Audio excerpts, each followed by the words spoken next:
This is part 4 of Deadly Drug series.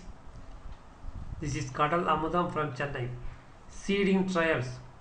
Seeding trials usually have no scientific value and usually don't even have a control group. The doctors are given a portion of the company's new drug and are asked to try it out on the patients and note how it goes. The assembled data are pretty useless and are rarely published. The real aim of seeding trial is to lure as many doctors as possible into using the new drug. The doctors get a fee for each patient, and although the companies call it research, it has a character of bribery. A notorious example of off label use of drugs that has harmed hundreds of thousands of healthy people is the so called hormone replacement therapy. The name legitimizes the idea that hormones should be taken not only around menopause but for the rest of the woman's lives. They were touted as being good for virtually anything, including preventing coronary heart disease. But when a randomized trial was ultimately performed, it turned out that hormones cause heart diseases. The industry has armies of paid bloggers that distribute pharma material disguised as opinion on the internet, and most major media outlets are pharmatized. For example, James Murdoch, son of Robert Murdoch, was on the board of GlaxoSmithKline and Times Incorporation CEO. Laura Long formerly worked at Pfizer and Bristol Myers Squibb.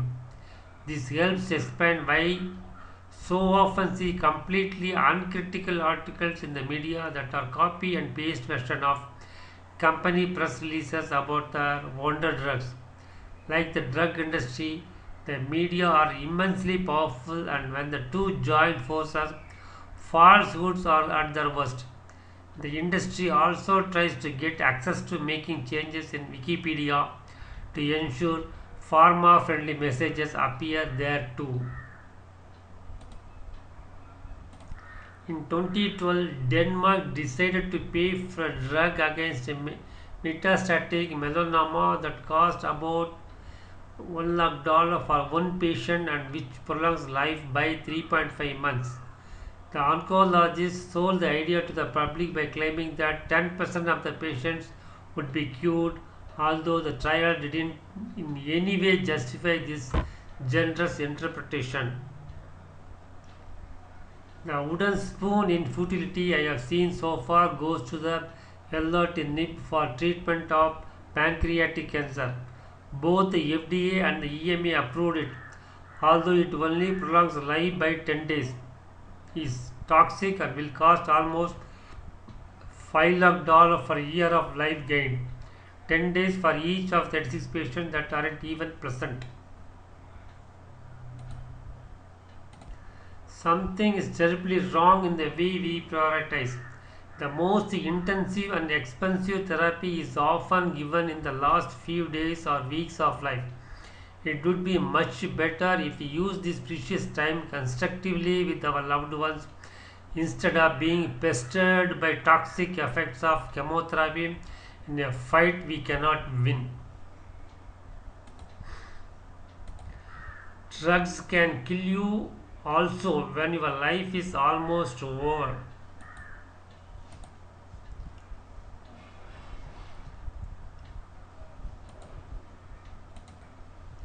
Rather unfortunate advice about a drug that had just been proven inferior, but it might have played a role that donations from Pfizer to the college exceeded $0.5 million annually. Allhat demonstrated that the cheapest of the four tested drugs, the diuretic, was also the best. The chair of the Allhat steering committee, Kurt Furberg, estimated that the use of the expensive calcium channel blockers and ACE inhibitors cost in excess of 8 to 10 billion without providing any benefit to patients and in some instances adding more risk. The use of inferior drugs had caused heart failure in 40,000 patients in the United States at the same time as they had to pay 20 times more for the inferior drug. I have great respect for the work conscious scientists who do at drug agencies. They have prevented many useless and harmful drugs from being approved and have withdrawn many drugs from the market. However, they work in a system that is fundamentally flawed and where the benefit of doubt protects the companies and not the patients. Members of advisory committees at drug agencies also contribute to the corruption of scientific integrity. Some of them work for both sides and extort the drug companies by commanding unusually high consulting fees from them, which are difficult to decline if the companies want to have the drugs approved. Obviously, people who are paid by the industry to be its voice at committee meetings cannot possibly be advocates also for the patients, which means that the role as independent expert doesn't exist. Let me complete this video with this reading.